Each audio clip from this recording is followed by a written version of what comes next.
Good morning, everybody. Today is, and I'm not seeing anything through my equalizer. Today is Tuesday, June 21st, 2016. And this is Before the First Cup with Jules here on UCY.TV. Happy Tuesday, everyone. It is 71 degrees and sunny here in upstate New York. And thank goodness it isn't 120 degrees like it is in some parts of the Southwest. So where do we leave off on, what day was it? Friday.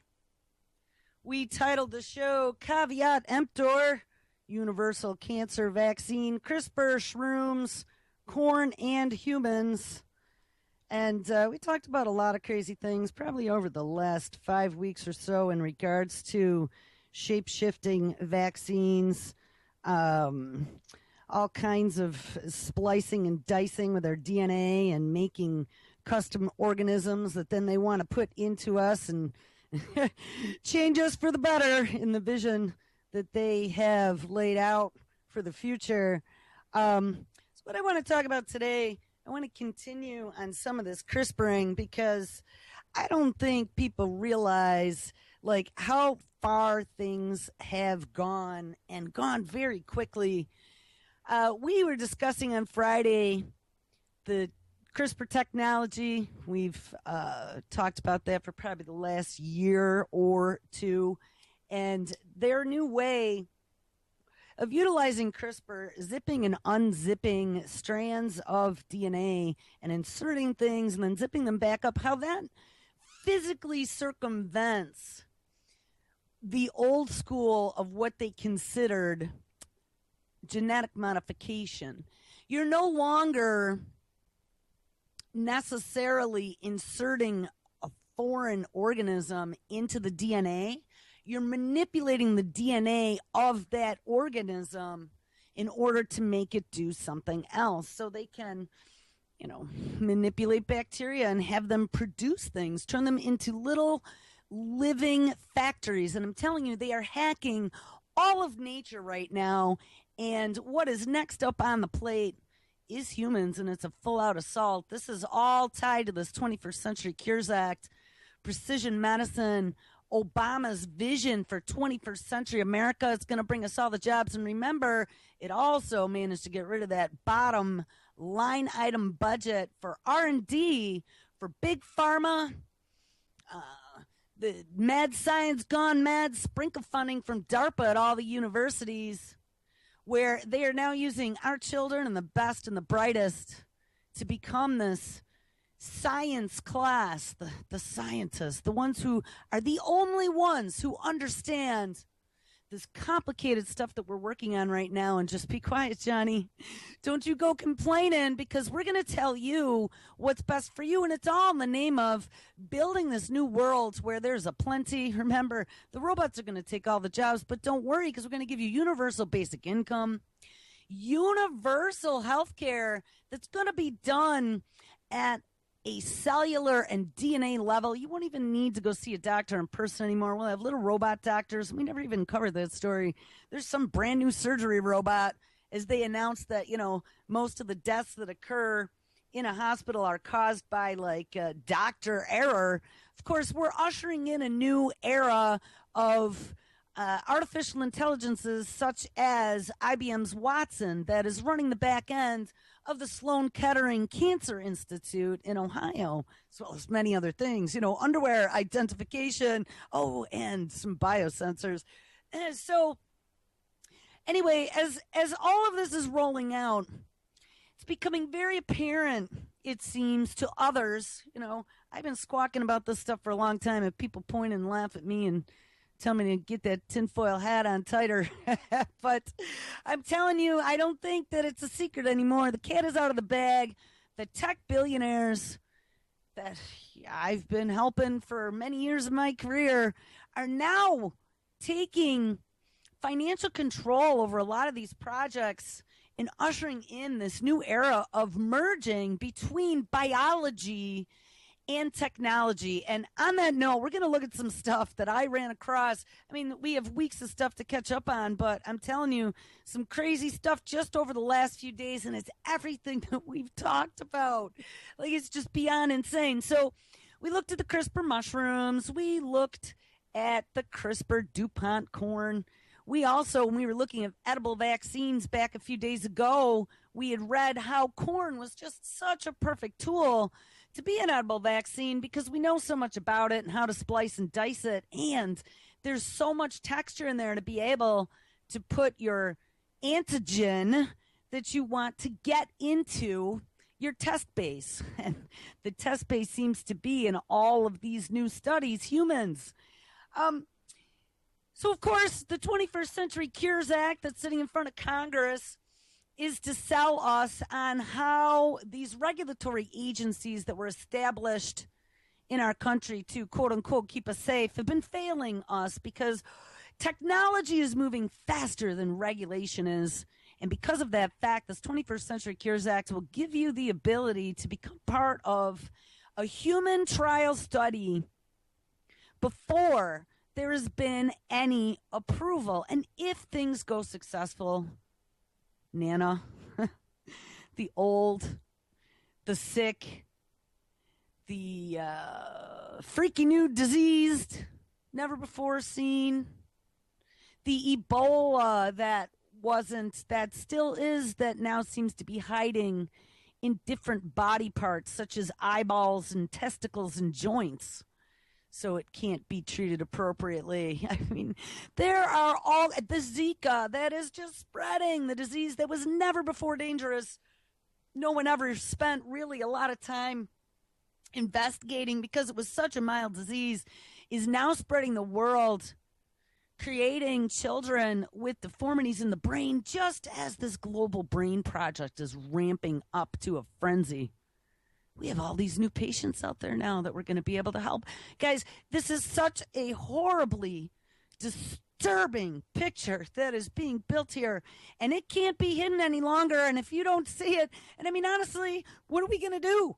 How are we going to protect ourselves? Because I don't see how it's possible. It is going to be the modified versus the unmodified. And they're going to get the unmodified to step right up or die by creating some mad science gone mad pathogen like they've been already doing. All right, we saw 1918 flu, as well as two versions of the bird flu made virulent to knock out like 99% of people who get infected, and then publish it in the scientific journals that, of course, now has a crisis because half of the studies in these scientific journals aren't able to be replicated. But hey, who cares? It's printed. Let's just base some conclusions on faulty science. But see, that's what's happening. Everything is like the Tower of Babel right now. Nobody understands the science because it's too hard, Johnny, and it makes your head hurt. So we just now let them tell us what is good for us and what we should believe. And like, to put the icing on the cake, here's a story I saw 15 minutes before we went on air, guys. Maybe even less than that. Check this out. There's a new study out, brain tumor risk linked to higher education. Yes, you go to college, Johnny, you're going to get a brain tumor. And we can't have that because it's too expensive to put you into our socialized medicine system with a brain tumor, Johnny. So I'm going to tell you what, we're going to save you the dangers of dying of a brain tumor by preventing you to have to use your brain so much. See, you don't have to go to school and learn stuff, Johnny, because it's dangerous for you. We just took that big Sharpie marker for those of you who don't have critical thinking skills and took it from the dumbing down of the population to tying it directly now to something big and scary. We pulled a boogeyman out of the closet. This time a brain tumor from thinking too hard. Now, I don't know. They give a whole bunch of bullshit reasons in this one isolated study, blah, blah, blah. But, you know, one of the things that I remember from being in college is that there's a lot of experimentation going on the college campuses that you might not potentially be aware of. They did not have to put up big signs like they require here in New York State now when you spray pesticide on your lawn that says there are high radiation experiments going on in this wing of the hall. And back in the mid to late 80s, I don't think anyone thought too much about that. So, when I was in college, there was a cluster of Guillain-Barré syndrome in a lab that actually was off campus. It was down a couple miles and around the bend in one of the tech parks. But what was interesting about that case, and it made the school paper, was the fact that out of like the 50 people that were in this lab, 13 of them had come down with Guillain-Barré. And back then, it was a pretty rare disease. That was when they were first running across chronic fatigue syndrome as well, and had no idea all these immune system disorders. And think about it, guys, from everything that we've now dug into and researched, mid to late 80s, even the early 90s, this was exactly when all the newfangled GMOs and newfangled vaccines and newfangled mixing and matching and edible vaccines as well were all being played with in the lab. See, I have a really bad feeling that when they were giving away those free flu shots or giving you food service food in the colleges, that just like when you're in the military, and they even target the kids who get like Pell Grants or, federal or state funding to help them with college, you just sold yourself to be a part of the experimentation. And then you go to university health services and they send 10 doctors in, 8 of whom are students, to study you like a lab rat. I would have to say, if there was a reason for getting brain tumors linked to higher education, it might be a scenario such as that rather than, using your brain too much. And I don't know. I'm not even going to read the story. I just couldn't believe the load of hooey that they are trying to feed us, and then draw these big dark lines for the dumb American public to just eat this shit up. See, Ma, there's the reason why I shouldn't go to college, because it gives me brain tumors. I mean, come on. And as a matter of fact, now we have this whole technocratic class that's fully taking over with science as religion. We've heard that repeated over and over, and that is exactly what's happening. Believe the prophets who can cure you and help you live forever.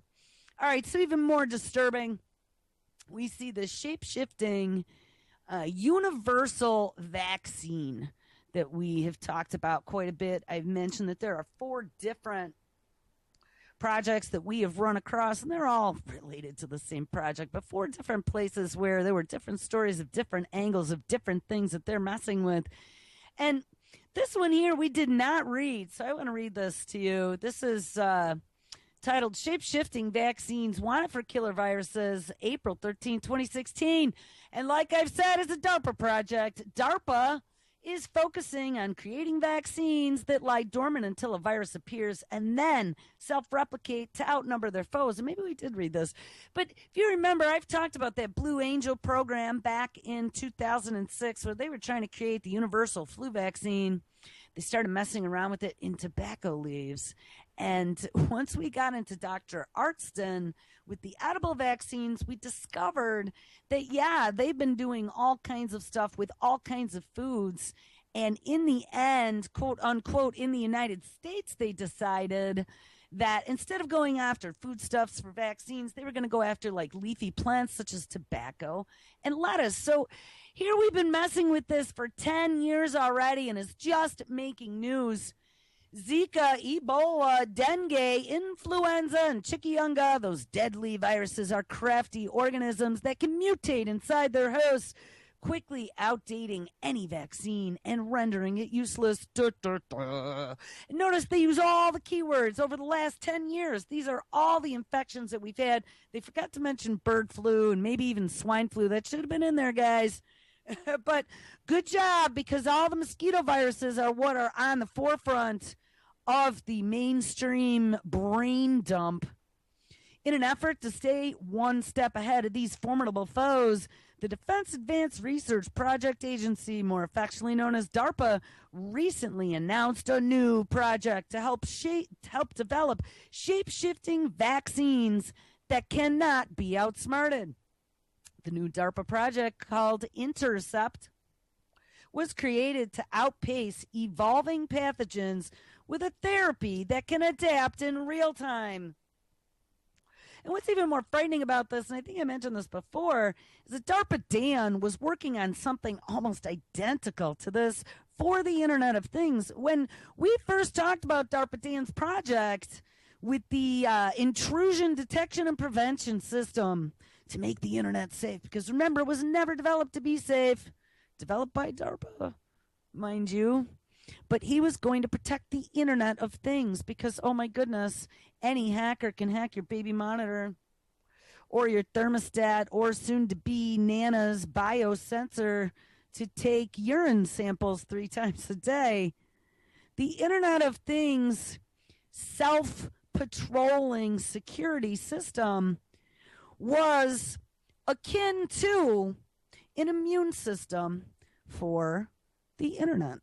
Well, it looks like now they are going to turn that to us because we are biological machines, guys. They realize that, and they're working on hacking every point of biology, finding all the chinks in the armor, and then how to enslave them for their own purposes. And I know it sounds dramatic, but it's not. This is exactly what they are doing. This is taking nanotechnology to a whole exponential rise higher than what we ever imagined. I mean, I always envisioned nanotech to be little mechanical robots built out of some sort of, metal or carbon.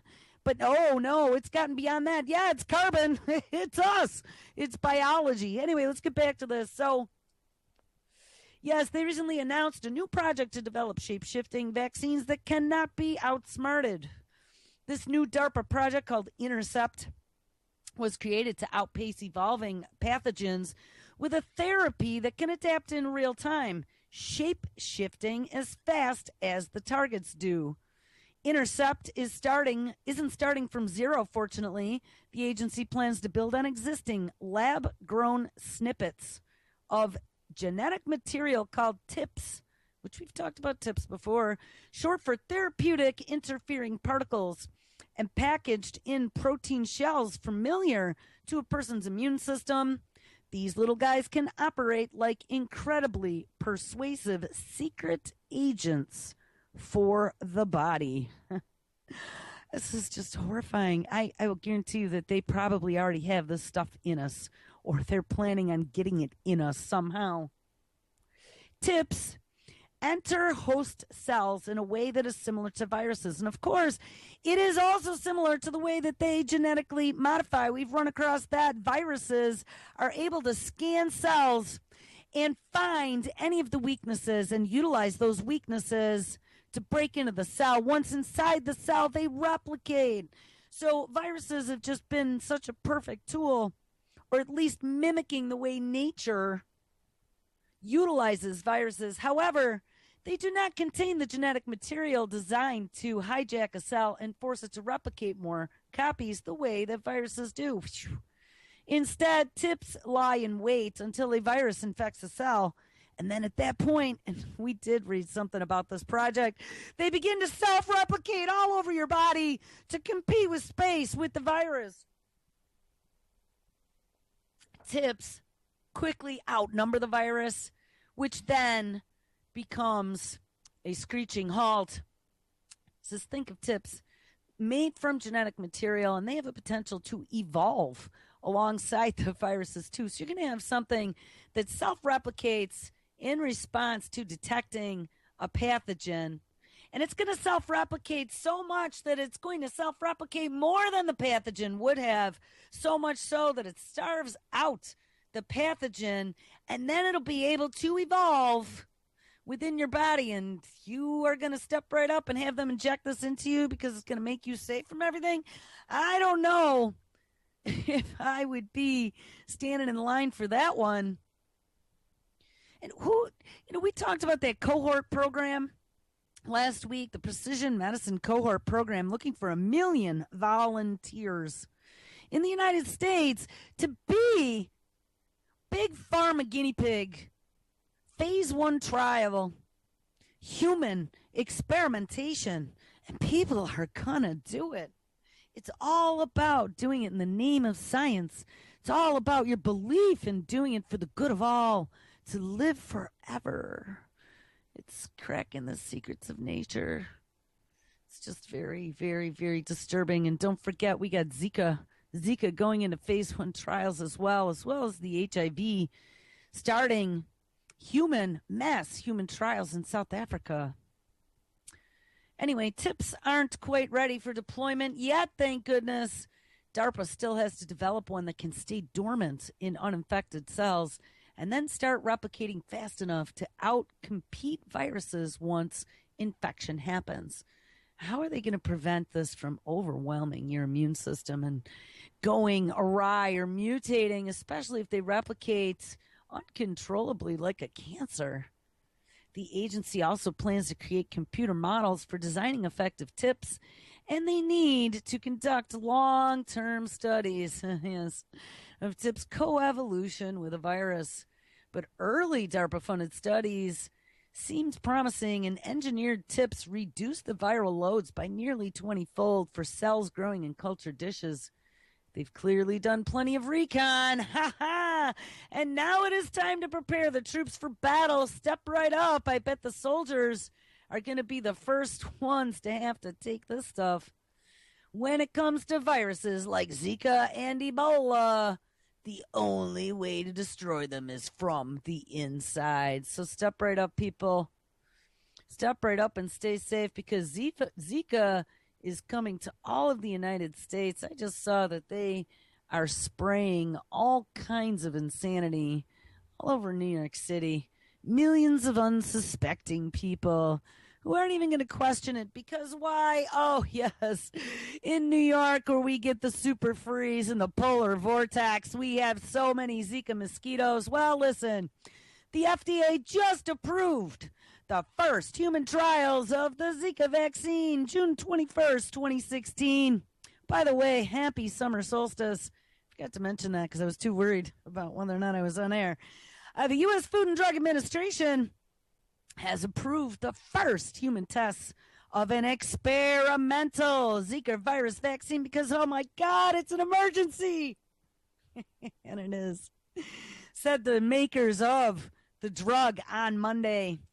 This is now called GLS-5700, and the medication will be used in a clinical trial involving 40 healthy people. So they're going to test it as a prophylaxis, and represents the first major step toward ultimately immunizing people against Zika, which was declared a global public health emergency. What did I tell you? By the World Health Organization in February. So that makes it okay to experiment on humans. It's an emergency. You know, they've already been testing some of the dengue. I don't know if they started testing phase 1 clinical down in Brazil for Zika, but they've been releasing now also dengue mosquitoes, Oxitec funded with some money from Bill and Melinda Gates, as well as Zika mosquitoes round 2 in Brazil. Bill Gates referred to mosquitoes as flying syringes way back when, and he let them go at his TED Talk. So, as he was discussing how the carbon quotient on planet Earth needs to go to 0 because of climate change. So don't think that this stuff is not related, because it absolutely is. Anyway, continuing. Quote, "We are proud to have attained the approval, slippery palm FDA, to, keep them." Here's the thing. They want to get rid of all the regulation, right? And they want to bring in this 21st Century Cures Act to save all those people that would have died because regulatory agencies have stood in the way. So I'll tell you what. Why don't we just slip you your $150,000 or whatever the cost is, give you a few butt pats, take you to Vegas for a good long weekend with a jacuzzi, rooftop penthouse. And we got our approval. Wink. Don't worry about it, guys. We'll let you buy some of the IPO stock. And everybody will be all good, right? And who's going to know? Plausible deniability. And it's all in the name of keeping you safe. Anyway, GLS 5700 works by stimulating the body's immune system to defend itself against Zika. Synthetic fragments of viral DNA are injected into the skin. Wait, is this not the same project we were just reading about? Very, very, very similar to Intercept. Synthetic fragments of viral DNA are injected into the skin. Well, maybe not, it's different. Prompting the immune system's T cells to generate antibodies to fight the infection. So it sounds pretty traditional, except for the synthetic part. The news of this vaccine comes 2 months after the U.S. Center for Disease Control and Prevention, yes, confirmed, in the one case, we confirmed it, that there was a link between Zika and birth defects such as microencephaly. That was just like that one fruit bat tree that they found, and that one monkey that had AIDS in the jungles. I mean, people are just so stupid. They just can't get over how, I'm going to tell you what, like years ago, 2008 or 9, somewhere in there, when I first got sucked into creating a Fedbook page, they had me put an intro, and here it is. Condemnation without investigation is the highest form of ignorance. And for anyone who's known me or has listened to my show for the last 4+ years knows that I try to turn a lot of stones over before I come to a conclusion. When I see a pile of shit, I call it a pile of shit. And we're living in a world that is stinkier than a big pile of rotting shit in the global warming 120-degree sunshine. They are feeding us hook, line, and sinker, and the majority of the population is so distracted and so dumbed down, at least in America, that they are eating it up.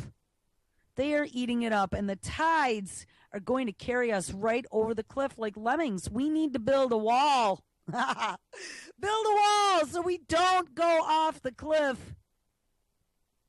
It's okay. You guys can go off the cliff. I'll be over there. Anyway, so they're using synthetic fragments of viral DNA that are injected into the skin. So surprisingly, they're not making them eat it to get into that mucosal lining. CDC confirmed the causative link between the infection and birth defects such as microencephaly and represents the culmination of an intense 9 months of vaccine development during which global fears, yes, be afraid, be very afraid, those Zika mosquitoes under your bed. And they even said that there was a new kind of Zika mosquito that could live under your beds. Like it said this. They could live under your beds and in your closets. And it is getting pretty crowded under those beds and in those closets. We have all the self-radicalized jihadists and the hackers under there already. Now we got the Zika mosquitoes. Oh, as of May 2016, 58 countries and territories reported continuing mosquito-borne transmission of the Zika virus. And the incidences of viral infection and medical conditions caused by the virus are expanding, not contracting. So if you were a gambling man, I would say now's the time to invest in Zika vaccines. I mean, do you see this? They are getting rich on the willing, dumb-ass guinea pigs that are just falling for this every single time. And I mean, I'm not going to say that Zika maybe couldn't now, after it's been engineered and re-released into the environment, be something dangerous, but it wasn't before.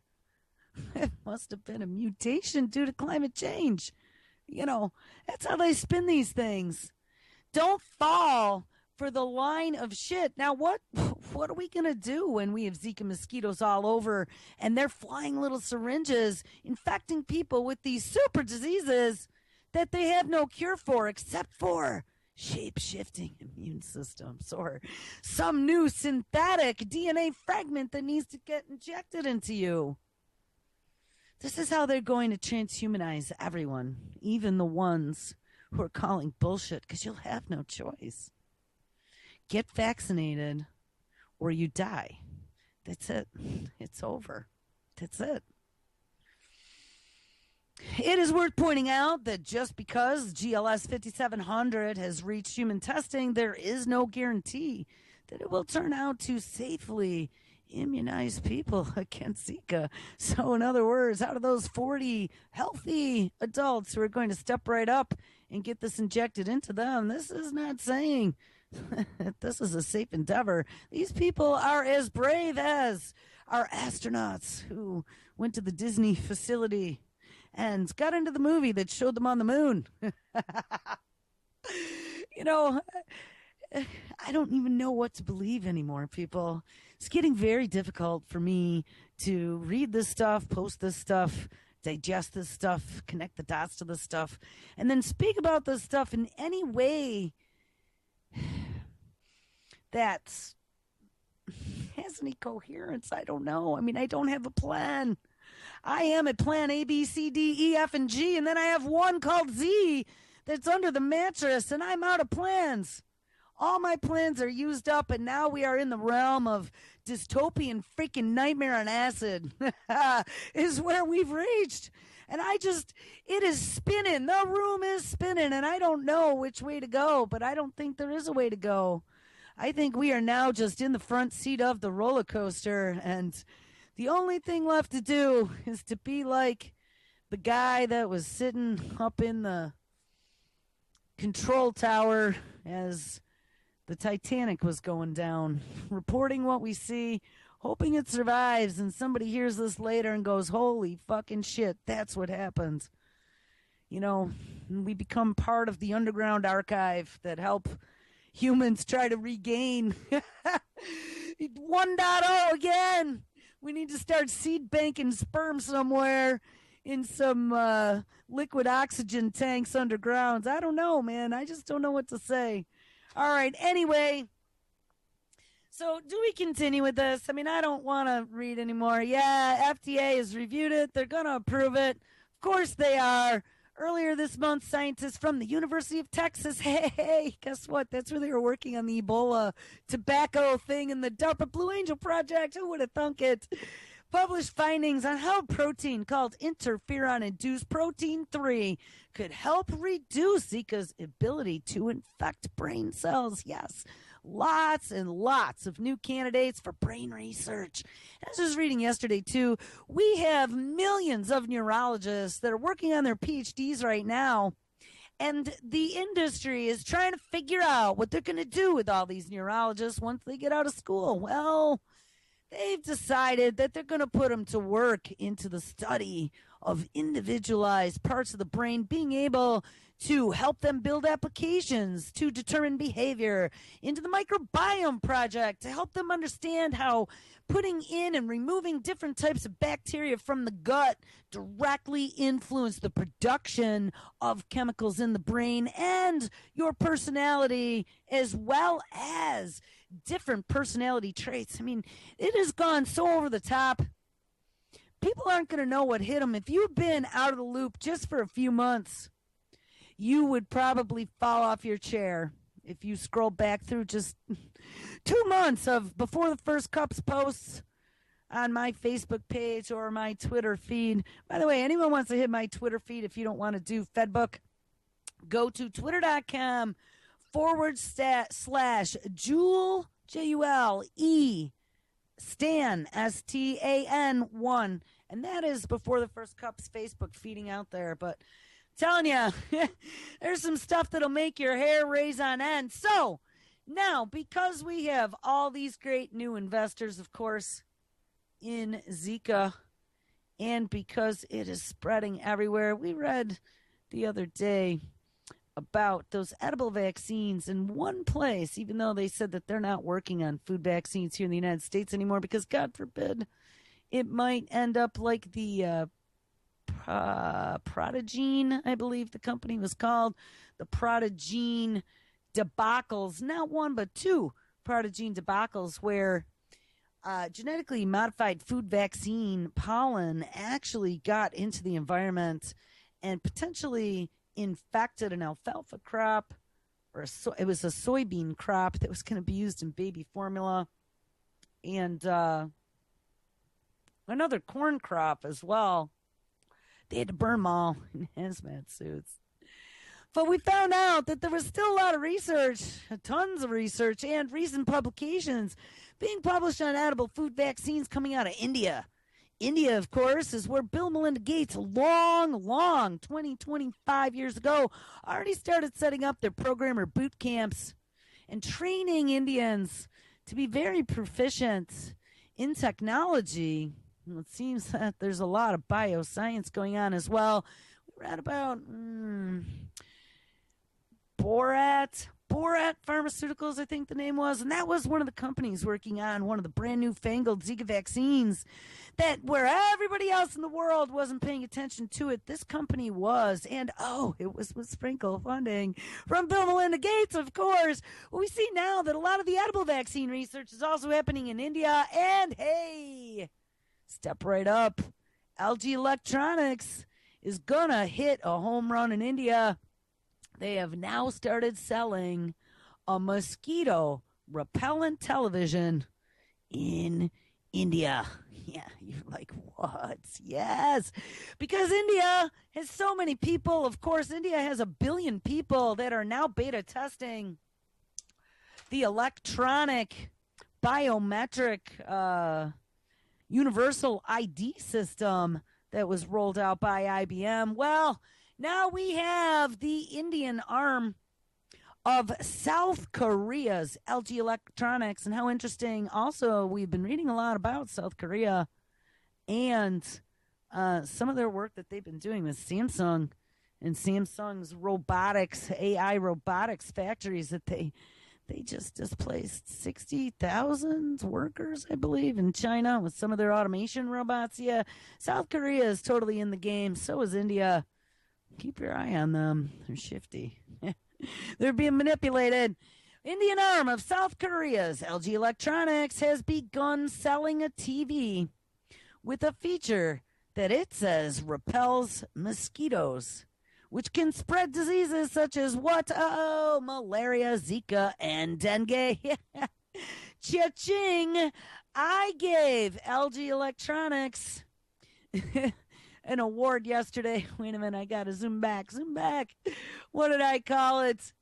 Yes, capitalization innovation of the week. LG Electronics mosquito repelling television. In its TV, it is called Mosquito Away Technology, and it uses ultrasonic waves that are inaudible to humans but cause mosquitoes to fly away, full of fear. According to the company, it was released in India on Thursday. The same technology, which was certified as an effective by an independent laboratory near Chennai, India, has been used by LG as well in air conditioners and washing machines. How bizarro is that? The technology, which also functions when the TV is switched off, probably has monitors and cameras, is available in 2 models, priced at 26,500 rupees and 46,500 rupees, which translates to about $394 and $706 US, I would assume. The TV is targeted at lower income consumers living in conditions that would make them vulnerable to mosquitoes. In your little Adobe hut, have your brand new HD LG mosquito scaring television TV. Oh my God. This is just beyond unbelievable. It will go on sale next month in the Philippines and in Sri Lanka, says Kim Sang-yeol, an LG Electronics official, and he said that there are no plans to market it elsewhere, but just look out.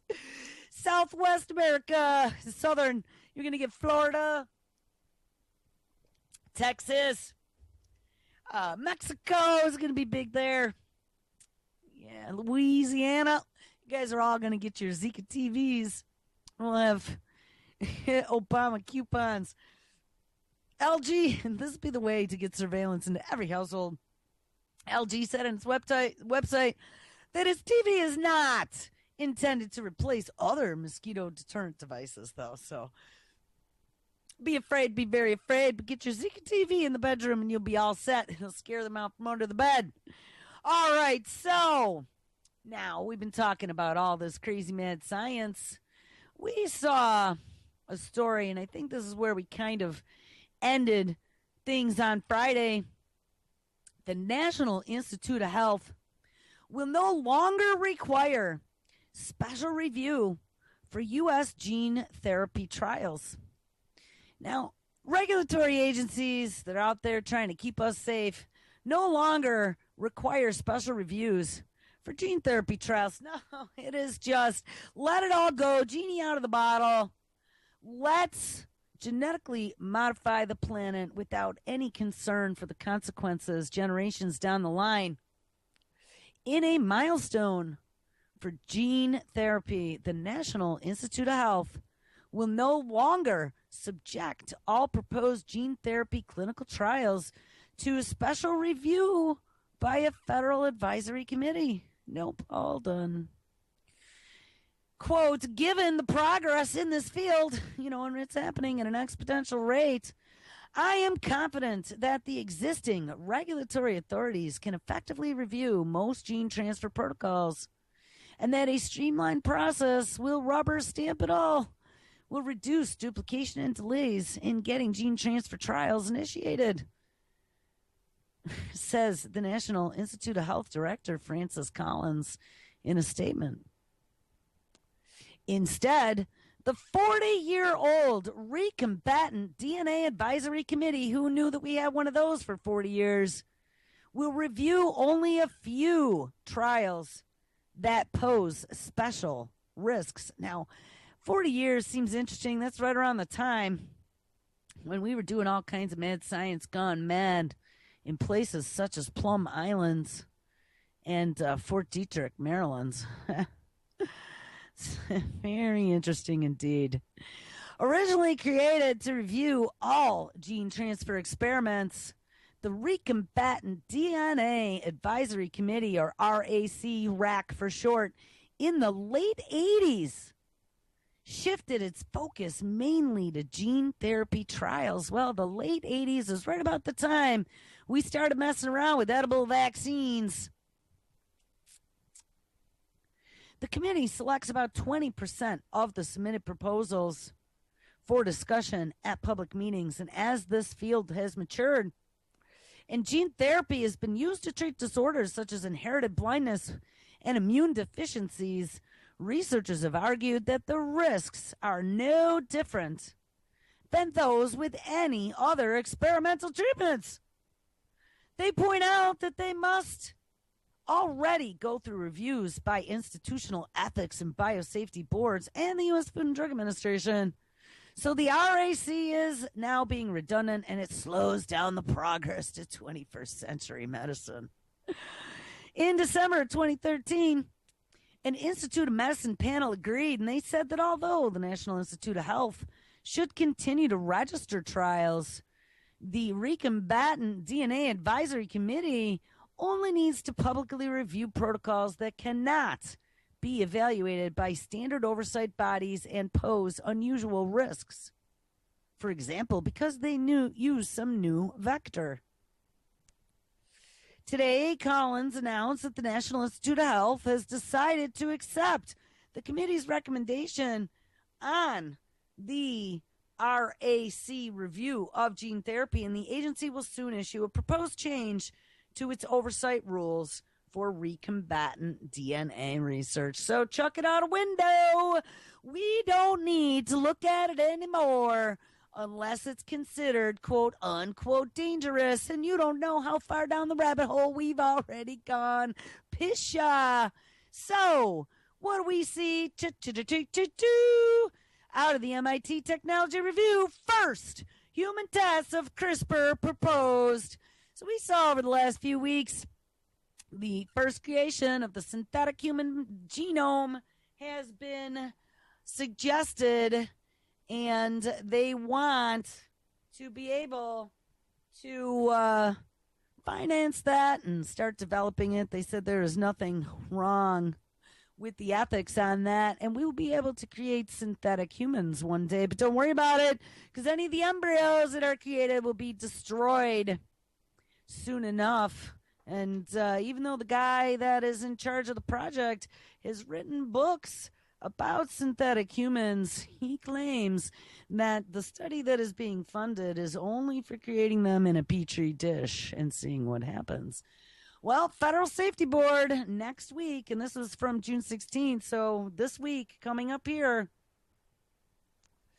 a Federal Safety Board will consider the first human use on the gene editing technology called CRISPR. Love to hate it.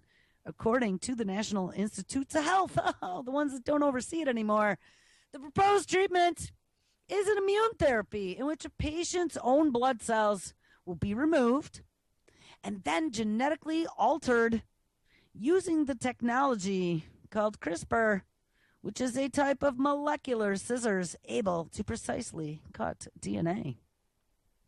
This cancer treatment, ding, ding, ding, told you it was going to be a cure for cancer, which has been in development at where? Oh, yes, that University of Pennsylvania, another pit of lizards that has been working on universal shape-shifting vaccines and growing them in tobacco. No, lettuce. Lettuce was Pennsylvania. Is designed to now target melanoma, and sarcomas, according to the National Institute of Health. This CRISPR technology was invented less than 4 years ago, and we already gave it the rubber stamp. But it has rushed toward clinical application.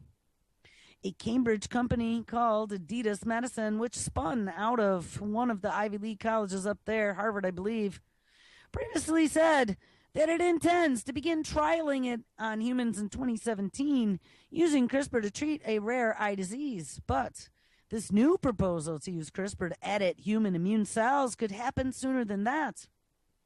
The University of Pennsylvania did not immediately respond for comment, and the timing of the study could not be determined. But that same university helped pioneer a form of cancer therapy which took a person's own blood cells and removed, genetically modified them to attack cancer, and then re-infused them into the bloodstream. The type of cells being altered are called T cells. Ding, ding, ding. Is this not something very similar? Again, this is the third story that we've read to what we were just looking at with DARPA and that other experimentation that's going on. The type of cells being altered, called T cells, have the job of attacking and destroying bacteria as well as unhealthy cells. The group reviewing this proposal happens to be who? Oh, this must be a special case because it's that very same Recombatant DNA Advisory Committee from the original story. And by the way, that original story was in 2014. So they gave it up 2 years ago. It's been 2 years of wanton orgy of mad science gone mad. But the group reviewing this proposal, the Recombatant DNA Advisory Committee, was established to weigh the risks of studies involved in gene therapy and also investigate reports of deaths and side effects. Well, phew. So good thing that they only review a small caseload now. Notice it does not mention that in this article conveniently. Modified T cells can be dangerous. You want to know why they can be dangerous? Well, I'll tell you why. Because they bypass the usual checks and balances that keep the immune system from attacking a person's own tissues. So, i.e., autoimmune disease gone awry from synthetic recombatant DNA that you've injected into a person's skin. That's exactly what's going to happen, people. You know, they were messing with this stuff with that Ebola vaccine as well. Don't be 1.0 or 2.0 or 3.0 or 4.0. Don't step up for this. This is going to genetically modify you. It is gene therapy. This is part of that synthetic immune system that we were reading about in the New York Times a few weeks ago that physically goes in and reworks DNA to make it better at identifying and destroying and shape-shifting in response to anything that's thrown at it.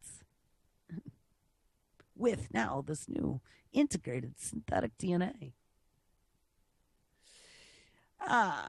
Anyway, this recombatant DNA advisory committee should be reviewing the reports of death and side effects, and modified T cells can be dangerous because they bypass the usual checks and balances that keep the immune system from attacking a person's own tissue. And while the application of new gene editing technologies in this field has great potential to improve human health, it is not without concerns. So those of you who want to be martyrs and do something good for all of humanity, step right up, healthy humans. Step right up and be 1.0. You can get in the history book and be important, Johnny.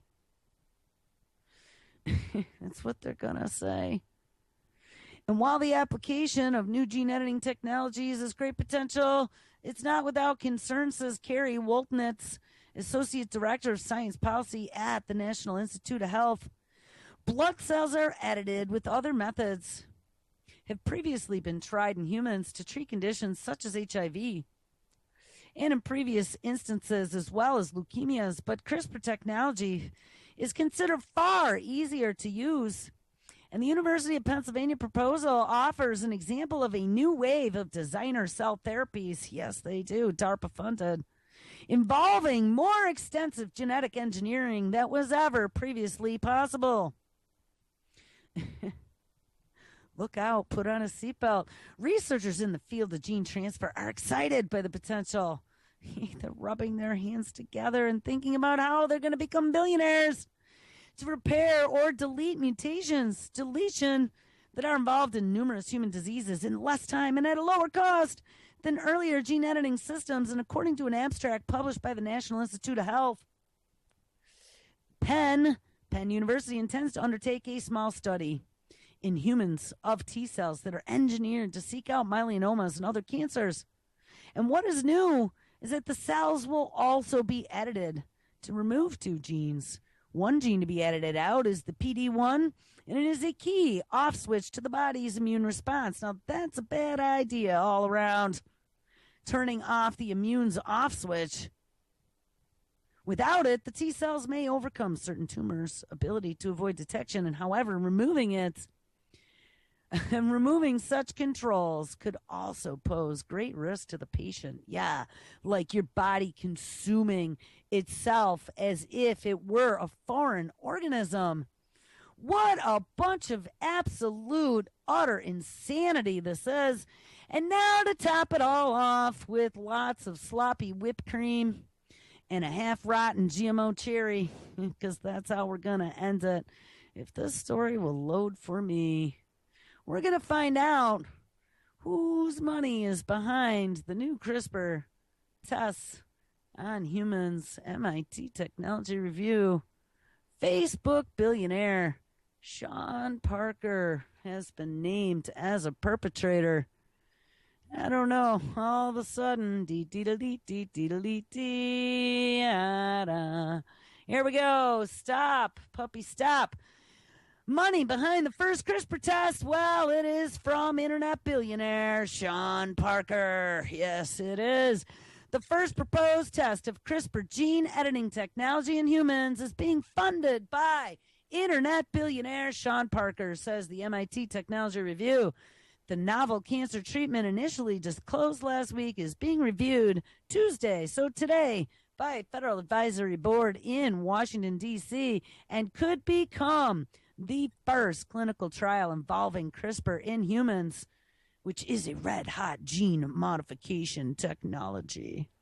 We can now report that Parker, a 36-year-old whose net worth is estimated at $2.4 billion, is financing the study. And interesting that we found out last week that who's financing the first round of funding for the synthetic human genome at Harvard is Autodesk. Autodesk, the company that makes AutoCAD. Again, more tech billionaires financing crap. Parker is best known for his role as Facebook's first president and as co-creator of the pirate music site Napster. He's now splashed into cancer research in April, saying that he'd give $250 million in funding to 6 centers, including one at the University of Pennsylvania, in what he is calling, and check this out, guys, tell me if this isn't going to give you chills, the Manhattan Project for curing cancer with the immune system. Ding, ding, a ding, ding, ding. The Manhattan Project for curing cancer with the immune system. And look at how well the Manhattan Project turns out for all of us as we have Washington leaking the most contaminated waste on the planet into the Columbia River with rotting underground tanks. And we have up in Hanford, and we have down in New Mexico, good old WIP facility, as well as the laboratory down there with plutonium in barrels and freaking drainage ditches. It's beyond scary. So Facebook's first president is now going to be running the Manhattan Project for curing cancer with mad science gone mad. Penn confirmed Parker's charitable foundation would be funding the trial, which will use gene editing to modify the human immune system of T cells to attack 3 types of cancer: myeloma, melanoma, and sarcoma. Parker's backing highlights how the wealthy internet entrepreneurs think that they can speed up research. And Parker, one hacker at a time, includes a run-in with the FBI. And if I could get there, if my flash would stop crashing, I could finish reading this story. But don't worry about it, guys, because I think that we are just about out of time. Make sure you stick around because it is Tuesday. Tuesday, there is all kinds of live radio. We have Mr. Kevin Blanche live up next. Oh, that scared me. Live up next, New Ocelli at 3 p.m. Eastern. Ron Stevens live at 7 p.m. This week's Tim Kelly. Actually, it's a random replay at 8 p.m. Live prime time with the boys. Michael and Nick at 9 and at 10 p.m. Eastern. Anti-Media Radio with Mr. S.M. Gibson. So it should be a good one. Happy first day of summer, people. And try to enjoy it. I hope you don't bake too badly. And I will catch up with you tomorrow. Everybody take care.